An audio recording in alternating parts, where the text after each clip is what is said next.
당신은 시간을 뚫고 이 땅 가운데 오셨네.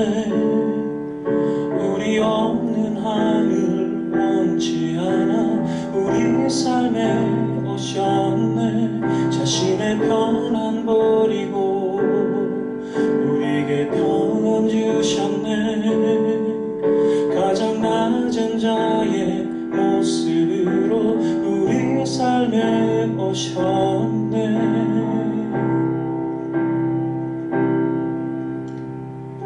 하나님 우리와 영원히 함께 하시네. 꿈없는 우리에게 그 나라 보여주시네.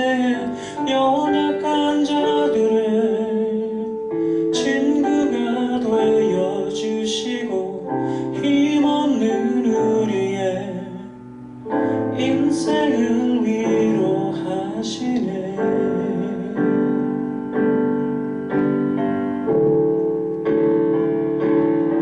당신은 시간을 뚫고 이 땅 가운데 오셨네. 우리 없는 하늘 원치 않아 우리 삶에 오셨네. 자신의 편안 버리고 우리에게 평안 주셨네. 가장 낮은 자의 모습으로 우리 삶에 오셨네. 하나님 우리와 영원히 함께 하시네. 꿈없는 우리에게 그 나라 보여주시네. 연약한 자들의 친구가 되어주시고 힘없는 우리의 인생을 위로하시네.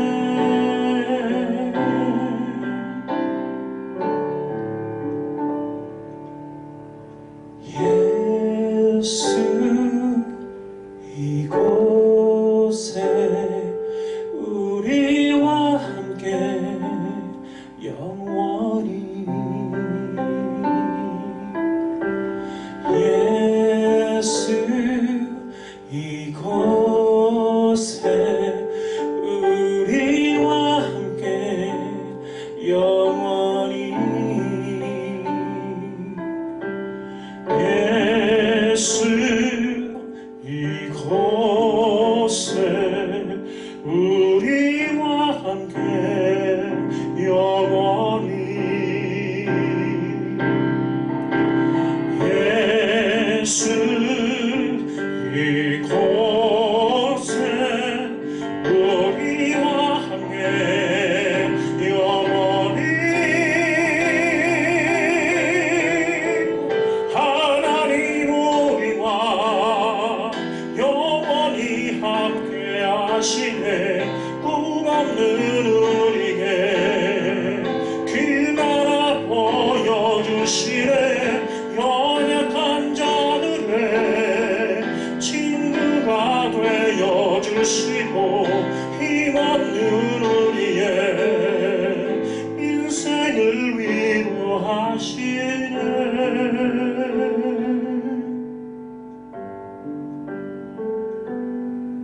당신은 시간을 뚫고 이 땅 가운데 오셨네.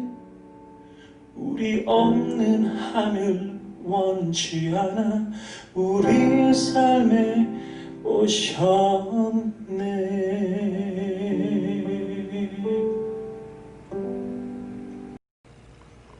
하나님의 말씀 사도행전 16장 1절에서부터 15절까지입니다.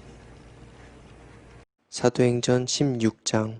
바울이 더베와 루스드라에도 이르매 거기 디모데라 하는 제자가 있으니 그 모친은 믿는 유대 여자요 부친은 헬라인이라. 디모데는 루스드라와 이고니온에 있는 형제들에게 칭찬받는 자니 바울이 그를 데리고 떠나고자 할새 그 지경에 있는 유대인을 인하여 그를 데려다가 할례를 행하니 이는 그 사람들이 그의 부친은 헬라인인 줄 다 알미러라. 여러 성으로 다녀갈 때에 예루살렘에 있는 사도와 장로들의 작정한 규례를 저희에게 주어 지키게 하니 이에 여러 교회가 믿음이 더 굳어지고 수가 날마다 더하니라. 성령이 아시아에서 말씀을 전하지 못하게 하시거늘 부르기아와 갈라디아 땅으로 다녀가 무시아 앞에 이르러 비두니아로 가고자 애쓰되 예수의 영이 허락지 아니하시는지라. 무시아를 지나 드로아로 내려갔는데 밤에 환상이 바울에게 보이니 마게도냐 사람 하나가 서서 그에게 청하여 가로되 마게도냐로 건너와서 우리를 도우라 하거늘 바울이 이 환상을 본 후에 우리가 곧 마게도냐로 떠나기를 힘쓰니 이는 하나님이 저 사람들에게 복음을 전하라고 우리를 부르신 줄로 인정함이러라. 드로아에서 배로 떠나 사모드라게로 직행하여 이튿날 네아폴리로 가고 거기서 빌립보에 이르니 이는 마게도냐 지경 첫 성이요 또 로마의 식민지라. 이 성에서 수일을 유하다가 안식일에 우리가 기도처가 있는가 하여 문밖 강가에 나가 거기 앉아서 모인 여자들에게 말하더니 두아디라 성의 자주 장사로서 하나님을 공경하는 루디아라 하는 한 여자가 들었는데 주께서 그 마음을 열어 바울의 말을 청종하게 하신지라. 저와 그 집이 다 세례를 받고 우리에게 청하여 가로되 만일 나를 주 믿는 자로 알거든 내 집에 들어와 유하라 하고 강권하여 있게 하니라. 우리 하나님의 백성, 성도는 성도에게 원칙이 필요합니다. 자칫 잘못 생각하면 이제는 율법에 종속되어 있지 않다고 생각합니다. 우리는 진리 안에서 자유한 자다. 그러므로 은혜 받은 이후의 삶은 나는 자유로운 자다 라고 생각하면서 삽니다. 근데 많은 자들이 실수가 있는데 자유는 아는데 진리 안에서의 자유를 모른다는 거예요. 분명히 성경은 진리 안에서, 진리는 하나님이죠. 하나님 안에서의 자유입니다. 예수님 안에서의 자유입니다. 그리고 성령님 안에서의 자유입니다. 그분의 은혜와 그분의 약속 안에서 자유하라는 거예요. 이것을 모르면 마치 들어가는 입구는 아는데 나가는 출구를 모르는 것 같다는 겁니다. 저는 이렇게 생각합니다. 성도에 있어 입구는 하나님의 은혜를 마음껏 먹어야 하는 반면에 출구는 성김과 헌신과 영혼을 향한 사역 그 자체를 위해서 나가야 되는 길이라고 생각합니다. 다시 말해서 은혜는 내가 마음껏 받았지만 하나님이 원하시는 곳에 쓰임을 받지 못한다면 안 된다는 거죠. 웃습니다. 어떤 자가 건강합니까?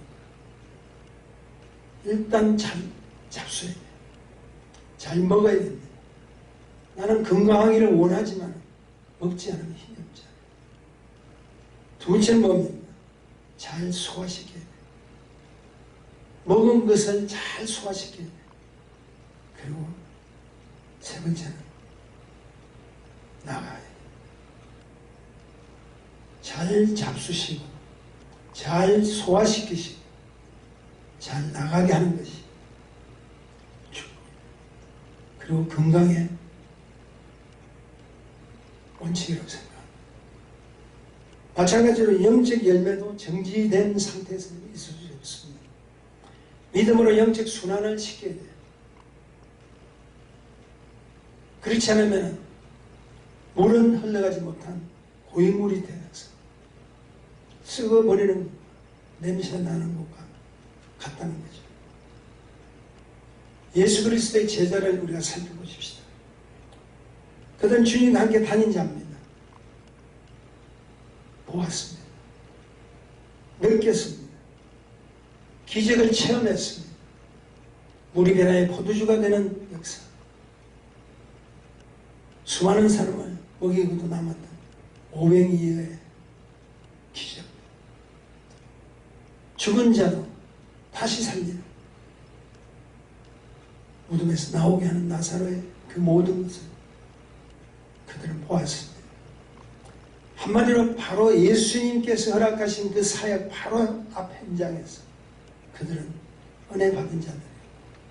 체험했던 자들이에요. 얼마나 살아계신 하나님의 측량을 직접 볼 수 있어요. 현장의 주인공들이었어요. 그런데 성경은 은혜 받은 제자들로 끝이 나고 있지 않지 않습니까?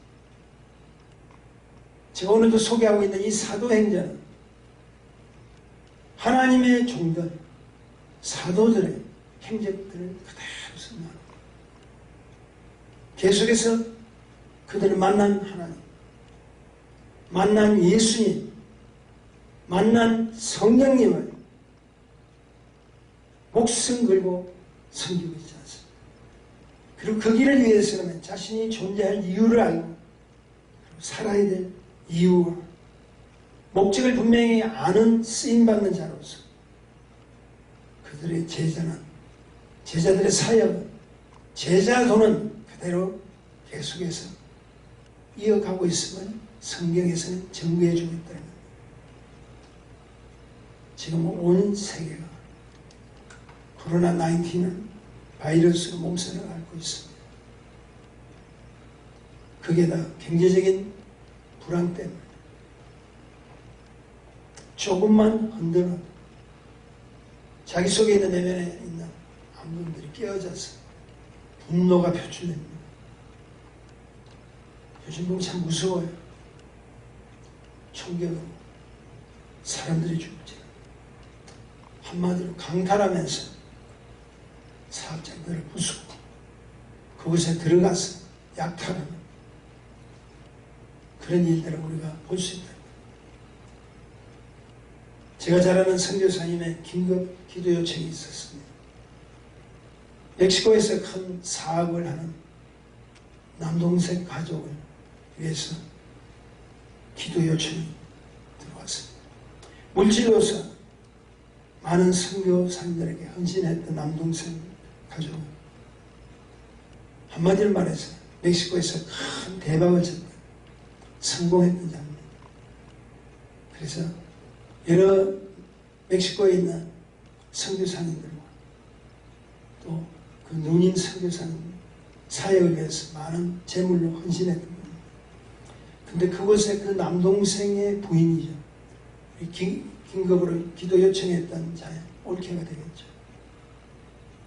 그 부인의 남동생이 현지 선교사역 목사님이셨는데 그분이 코로나 확진자로 밝혀져서 마침 그 누님 집에 왔는데 코로나 바이러스가 다 옮겨버렸던 거예요. 확진했던 그 목사님은 닷새 만에 중국에서 소천에 왔어요. 목사님 돌아가셨습니다. 근데 그 확진 때문에 그 가족 전체가 다 코로나 바이러스에 다 걸려버렸어요. 나이 어린 조그만 손자까지 다 걸려버렸어요. 그런데 하나님 앞에서 기도했겠죠. 하나님 극적으로 부인만 빼고 전부 다 3주 만에 완쾌가 됐습니다. 근데 그 부인이 깨어나지 못해 지금까지 2달 넘게 지금 깨어나지 못했어요. 배가 마르고 굳어져서 엊그저께 긴급으로 멕시코 대사관, 한국 대사 서로 이렇게 그들이 그 부인, 죽어가는 그 부인을 빨리 한국으로 이송할 수 있도록 그렇게 서로 작전을 짰는데 플라잉 닥터스라는 앰뷸런스 비행기가 있다. 그 비행기를 요청해서 그곳에 태워서 멕시코에서 출발해서 미국 캐나다, 그리고 러시아, 그리고 한국 현대 아산병원으로 옮겼습니다. 폐 이식 수술을 해야 되는데 아직 불분명합니다. 제가 그 가정의 설명을 좀 들었더니 야, 이 코로나 바이러스가 보통 심각한 것이 아닙니다. 아직 불분명한 거예요. 우리도 기억해 주시고 기도해 주시면 좋을 것 같습니다. 근데 제가 이런 소식을 듣고 긴급 기도 요청의 소식을 듣고 제 마음이 참 무겁습니다. 하나님, 당신의 종이지 않습니다. 당신의 사명을 감당하기 위해서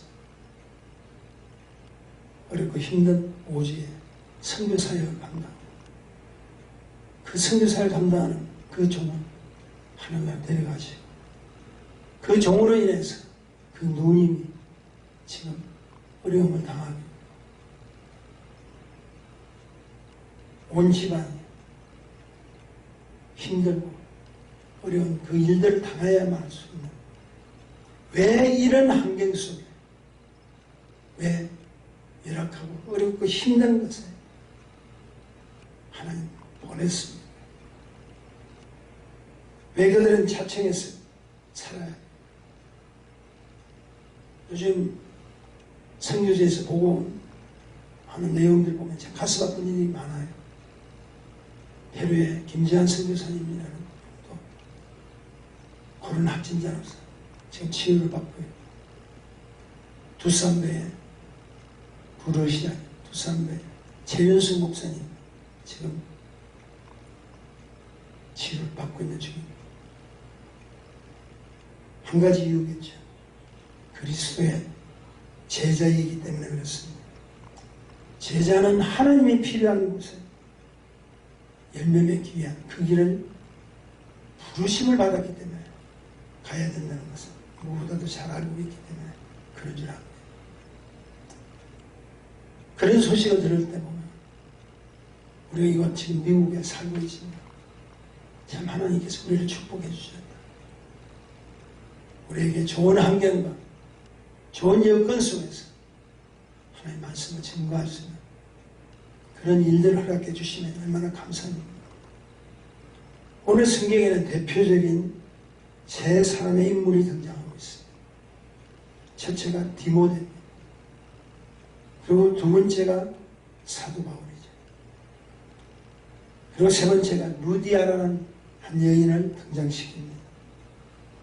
이 세 인물들을 통해서 함께 가야 할 제자의 자세와 조건들이 우리가 지금 이렇게 어렵고 힘든 이 상황 속에서 어떻게 해야 되는 것이 제자의 도리예요. 하나님께서 기뻐하시는 하나님의 사람으로서의 원칙이 무엇인가를 살펴보기를 원합니다. 첫 번째 함께 가야 될 제자는 뿌리 깊은 제자입니다. 뿌리 깊은 제자 디모데를 소개하고 있습니다. 본문은 디모데를 주인공으로 말씀하고 있습니다. 디모데는 바울의 1차 선교 여행 중에 만난 자로서 바울을 통해서 하나님을 만나고 은혜로 거듭난 하나님의 사람입니다. 그리고 스승 바울의 삶에 있어서 사역에 있어서 없어서는 안 될 믿음의 동력자로 쓰임을 받고 있습니다. 그런데 이 디모데에게 있어서 특별한 것은 발견한다면 그것은 흔들리지 않는 뿌리 깊은 제자였다는 거예요. 하나님께서 우리에게 선택하시고 우리를 불러주신 그 이후에 저는 생각합니다. 그냥 불러주신 것이 아닙니다. 다 근거가 있다.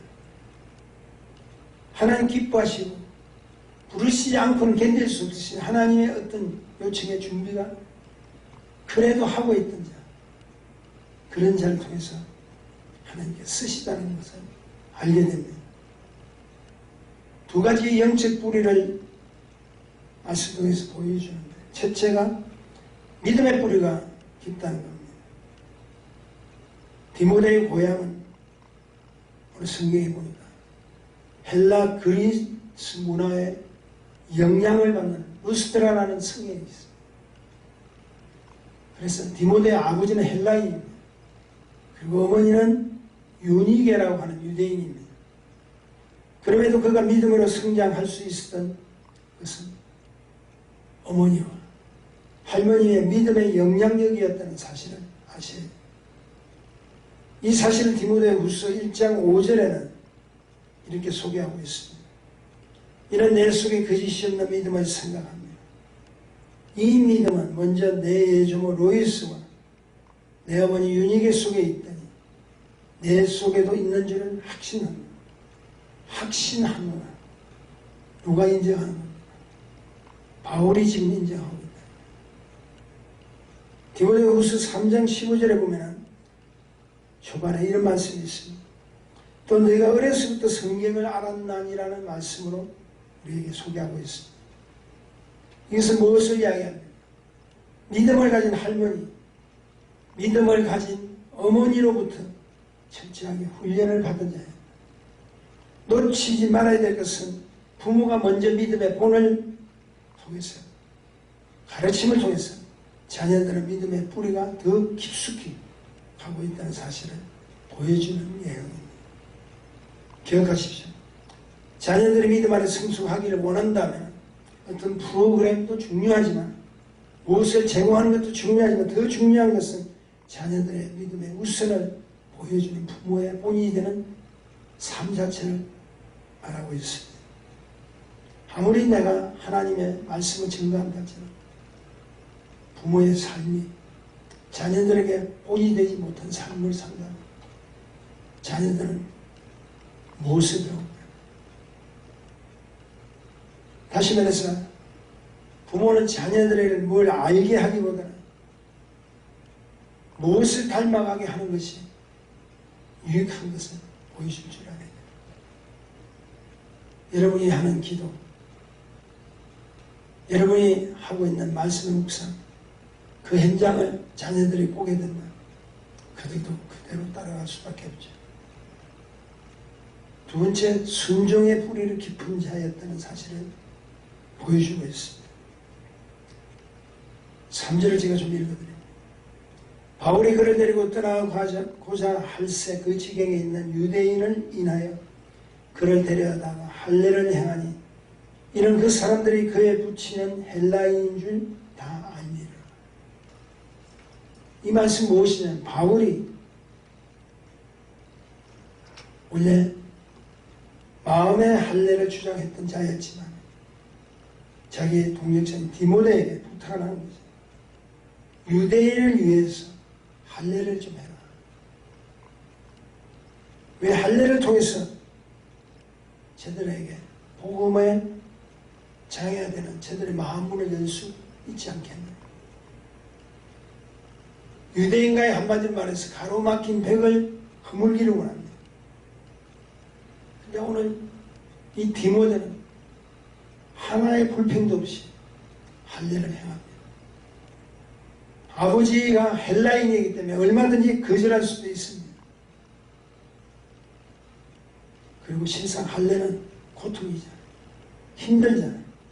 근데 놀라운 사실은 바울은 이 복음을 위하여 디모데도 이 복음을 위하여 이 복음이 무엇입니까?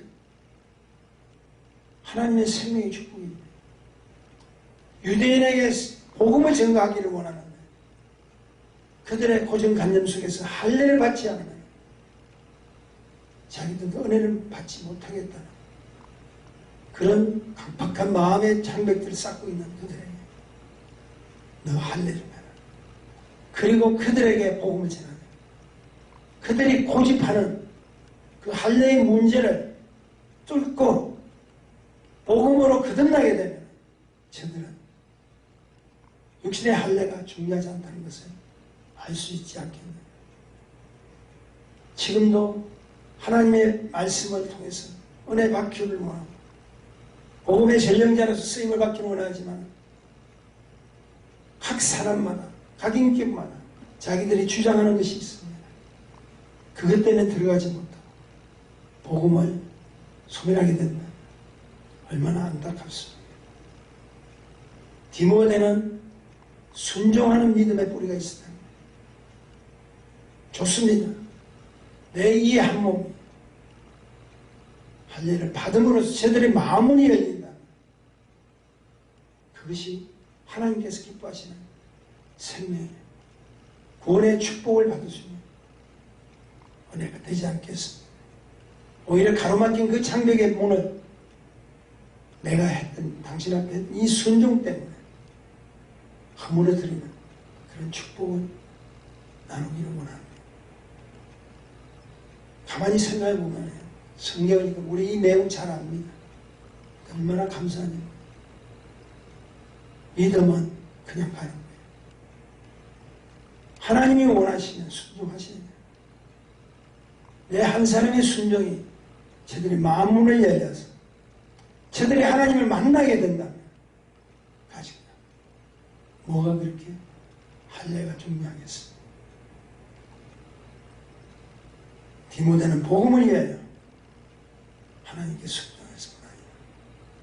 바울에게도 순종했다. 때는 설교를 할 때, 때는 강론을 하면서 서로가 생각하는 견해가 달라서 언쟁할 때가 많습니다. 여러분, 무엇이 중요합니까? 믿지 않는 자들의 생명이 중요합니까? 내 자신의 원론과 원칙이 중요합니까? 두 번째로 은혜가 되는 제자 한 사람을 소개하기를 원합니다. 함께 가야 될 제자 두 번째는 바울입니다. 우리 바울은 너무 잘합니다. 예수 그리스도를 믿는 자들을 핍박했던 바울. 그런 그가 다메섹 도상에서 주님을 직접 만나 거듭나서 성령으로 거듭나서 그가 이제는 핍박하는 자가 아니라 복음을 위해서 생명을 바친 하나님의 종 바울. 사도 바울의 사회 가운데 반드시 빠뜨리지 않는 계속 등장하는 내용이 있습니다. 그것이 무엇인지 아세요? 하나님의 은혜라. 고린도전서 15장 17절에 보면 나의 받은 것은 하나님의 은혜로 된 것이니 내게 주신 그의 은혜가 헛되지 아니하며 내가 모든 사도보다 더 많이 수고하였으나 내가 아니요 오직 나와 함께 하신 하나님의 은혜라. 계속해서 하나님의 은혜. 내가 한 것이 아니에요. 내가 할 수 있는 것도 아니에요. 나는 부족합니다. 그런데 내가 그렇게 할 수 있었던 것은 전부가 나와 함께 하시는 하나님의 은혜 때문에 그렇습니다. 이 은혜를 아는 자는 하나님이요 성령을 따라서 움직이는 하나님의 종으로 쓰임받고 있었다는 사실입니다. 오늘 본문의 내용도 이렇죠. 바울이 아시아에서 선교를 위해서 아시아를 향해 가려고 했지만 예수의 영 성령께서 그렇지 않습니다. 오히려 자기의 환상 속에서 유럽 마게도니아로 가라는 인도함을 받게 됩니다. 10절에 보니까 바울이 이 환상을 본 후에 우리가 곧 마게도니아로 떠나기를 힘쓰니 이는 하나님이 저 사람들에게 복음을 전하라고 우리를 부르신 줄로 인정합니다. 저는 여기서 굉장한 도전을 받습니다. 어떨 때는 말씀을 전하는 교회 담임 목사지 때로는 해프타임을 통해서 하나님의 영광을 드러내는 하나님의 종이었지만 이 말을 모르는 것이 아니라 이 말을 다시 한번 읽을 때 얼마나 감격하고 감동적으로 우리가 서 있는 것을 알게 됩니다. 바울의 믿음과 바울의 신앙과 바울의 사역관이 분명하게 나온 것이 무엇입니까? 그것은 저 사람들 누구죠? 믿지 않는 사람들을 하면서 언제나 하나님께서 문을 열어주죠. 그리고 복음을 전하라고 우리를 불러주셨다는 사실. 복음을 전하기 위해서 우리를 불러주셔서 태국 갔고, 복음을 전하기 우리를 불러주셔서 몽골 갔고, 복음을 전하기 위해서 불러주셔서 인도, 중국, 모든 선교 향해 갔던 모든 것이 은혜였다는 사실을 깨닫게 됩니다.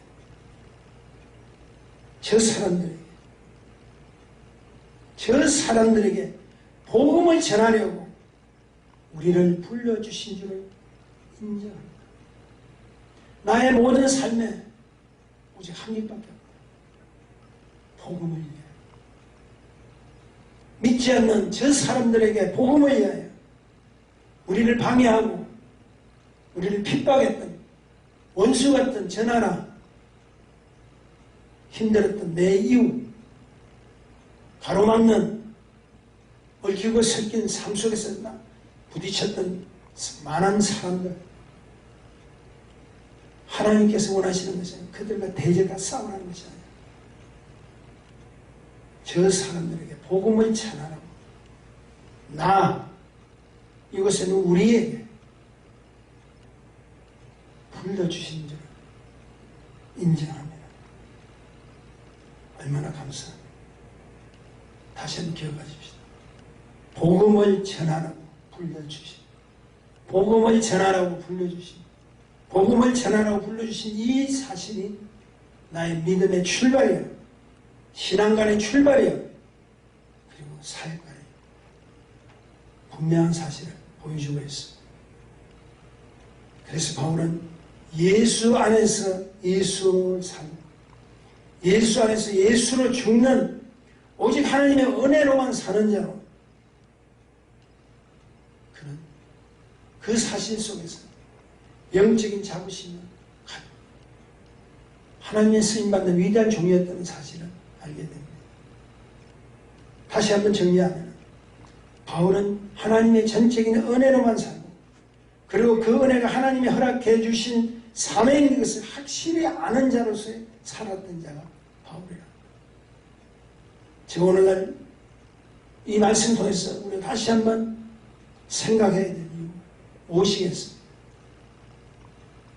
질병을 통해서 여러 가지 어려움을 겪고 있는 이 환경 속에서 우리가 확실히 알아야 될 이유가 무엇이겠습니까? 하나님 우리를 불러주신 사명입니다. 우리가 확실하게 알아야 될 것은 하나님의 종, 하나님의 사람, 주님의 제자는 오직 한 길밖에 없습니다. 불쌍한 영혼을 향해 두어야 됩니다. 여러분이 신앙관을 물으면 그 한마디로 대답하십시오. 여러분의 믿음관을 누가 묻으신다면 그 한 말씀을 대답하십시오. 그리고 여러분의 사역관은 누가 질문하신다면 오직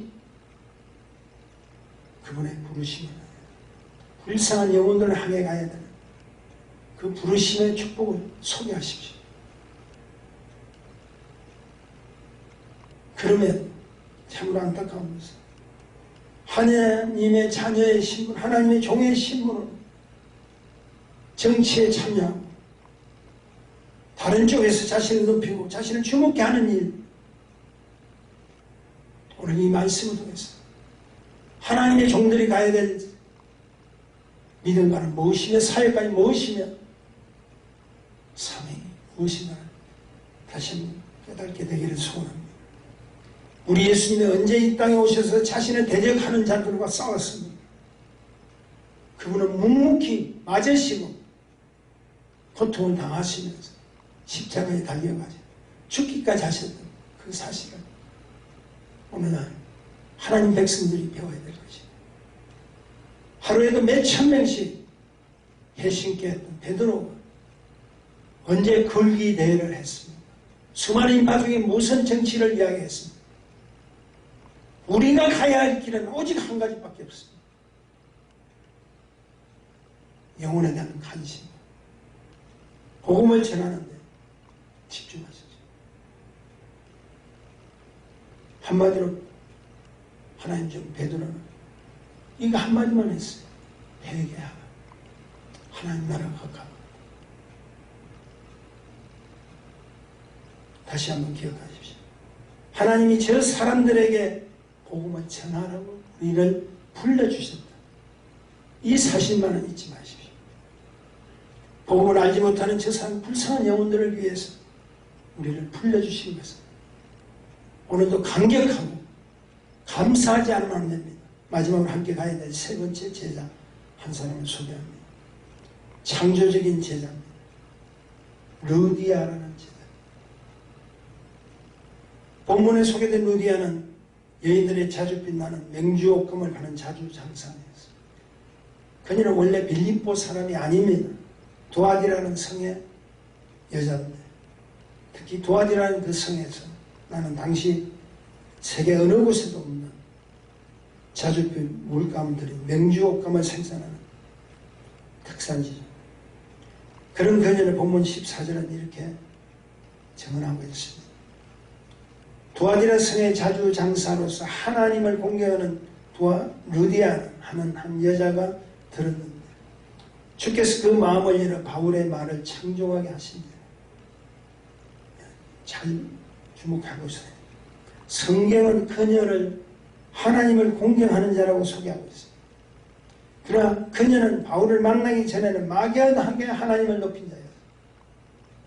그런데 거듭난 종, 성령을 받은 영의 종은 바울을 만났더니 그곳에서 생명의 은혜를 받고, 그뿐 아니라 자신의 온 집안이 백부장 고넬료의 가정처럼 그를 불러다 세례를 받고 구원의 생명을 받은 확실한 가정으로 쓰임받게 되는 축복을 알게 됩니다.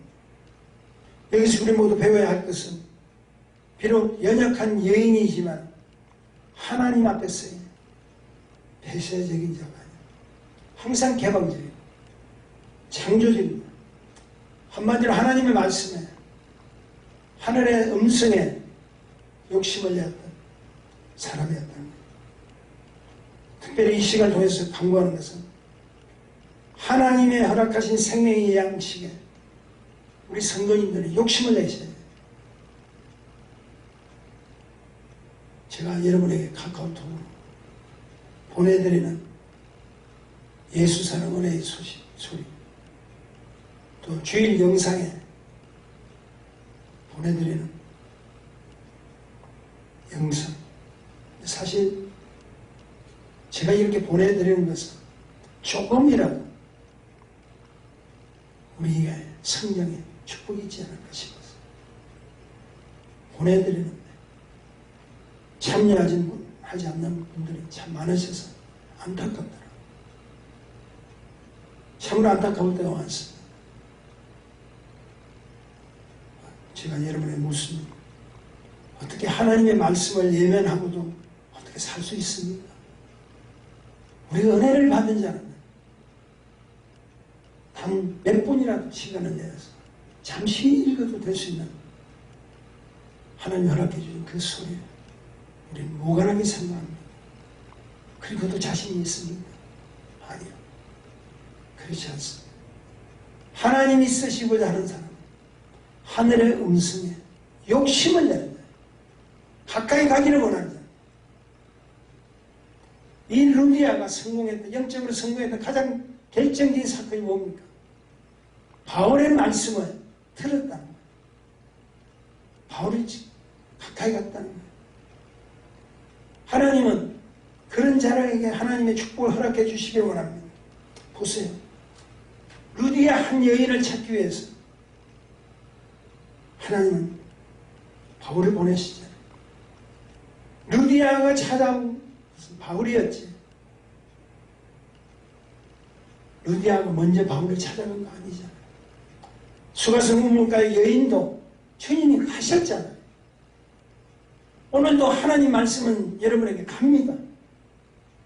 그리고 오늘도 우리가 영상을 하는 것은 앞으로는 온라인 영상으로 직접 드릴 수 있죠. 지금까지 우리가 카톡으로 미리 준비해서 보내드리기도 했는 것에 욕심을 내세요. 어떻게 하나님 말씀 없이 우리가 살 수가 있습니까? 하나님을 공경했다. 루디아를 하나님께서 기억하신 것은, 그리고 하나님은 생명의 종이요 성령의 종 바울을 보내주신 것은 루디아도 축복이고 바울도 축복이었다는 사실을 기억하셔야 돼요. 모가라는 과일 아시죠? 모가는 사람을 4번 놀라게 한 의미가 있는 과일입니다. 무엇이 그렇게 모가를 보면서 놀랐을까요? 첫째는 모양이 너무 못생겨서 놀랐다. 못생겨서 죄송하네요. 두 번째는 못생겼지만 향기가 너무 좋아서 놀랐다. 세 번째는 향기에 끌려서 그 맛을 직접 보니까 너무 덜어서 놀란다. 근데 네 번째는요, 못생기고 맛도 없지만 모가는 좋은 한약재로 많은 사람들을 치유하는 데 쓰임받고 있다는 그 사실에 놀란다. 제가 이런 생각을 했습니다. 마찬가지로 디모데, 바울, 루디아가 처음부터 탁월한 자야 아니었잖아요. 처음부터 선택받아 쓰임받는 자가 아니었잖아요. 능력과 힘은 그분을 만났기 때문에 가능한 거 아닙니까? 그러면 우리가 할 수 있는 유익한 그리고 유일한 고백은 오직 아멘밖에 없음을 믿으시길 바랍니다. 내가 원칙을 정하지 말아요. 성도의 원칙은 전적으로 하나님 말씀을 가지고 말씀하십니다. 성도의 원칙은 받은 은혜 간직하는 것으로가 아니라 계속 당신이 받은 은혜를 증거할 수 있도록 나가야 됩니다. 아무리 코로나 바이러스가 요동쳐도 경제적인 타격이 커도 뿌리 깊은 제자가 되십시오. 은혜로운 제자가 되십시오. 그리고 창조적인 제자가 되십시오. 그래야만 그 어떤 환난 가운데서 반드시 승리하는 이겨야 나갈 수 있음을 저는 확신합니다. 그리고 그 사실을 믿으십시오. 신앙은 끝까지입니다. 우리 모두 성도의 원칙을 통해서 이 어렵고 혼란한 이 시대 참된 주님으로부터 쓰임받는 제자가 되시기를 주님의 이름으로 축원합니다. 축원합니다. 거룩하시고 자비로우신 주님 은혜를 감사합니다. 아직도 바이러스 진정 기미가 보이지 않습니다. 아직도 경제적으로 어렵고 힘든 일만 계속됩니다. 이런 상황 속에서 주의 백성들이 해야 될 일이 무엇입니까? 내가 나가야 될 그 길이 무엇입니까? 오직 은혜로만 바라고 하나님 주신 그 축복을 기대하면서 나아가는 하나님의 사람들 회복되게 하시는 축복인 것을 믿습니다.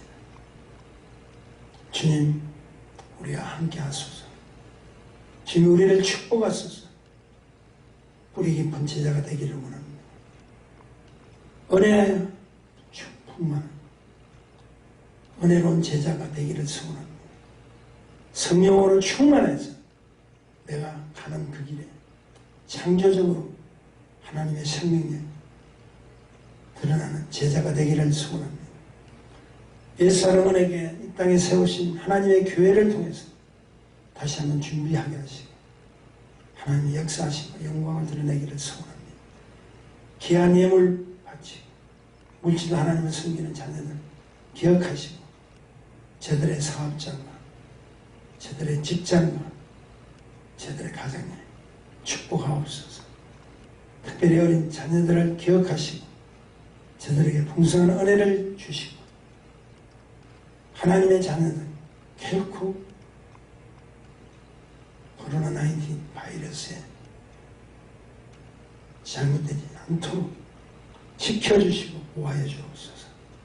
특별히 사랑하는 우리 이성희 간사님, 사랑하는 우리 김종권 전도사님, 사랑하는 우리 임 간사님 축복하시고 회복시켜 주시옵소서. 우리 주위의 자녀들 일일이 기억하시고 하나님의 영광을 드러낼 수 있는 은혜의 교회가 되기를 소원합니다. 주님이 영광 받아주시고 축복하소서. 이제는 우리 주 예수 그리스도의 은혜, 하나님의 만극하신 사랑하심, 성령님의 내주 교통 충만하심, 오늘날 우리가 해야 될 성도의 원칙이 무엇인가를 분명히 깨닫고 돌아오는 하나님의 자녀들 머리 위에 지금부터 영원까지 함께 계실지어다. 아멘.